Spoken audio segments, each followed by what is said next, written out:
చెదరిన వారిని బాగు చేయువాడని, వారి గాయములన్నీయు కట్టుచున్నవాడని,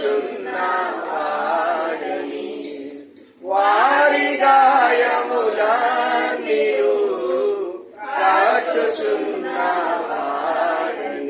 దేవునికి స్తోత్రము గానము చేయుటయే మంచిది, మనమందరము స్తుతి గానము చేయుటయే మంచిది.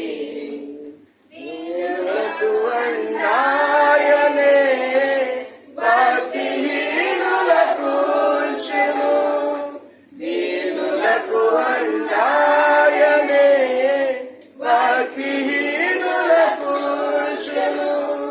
సితారాతో దేవుని స్తుతులతో కీర్తించుడి, సితారా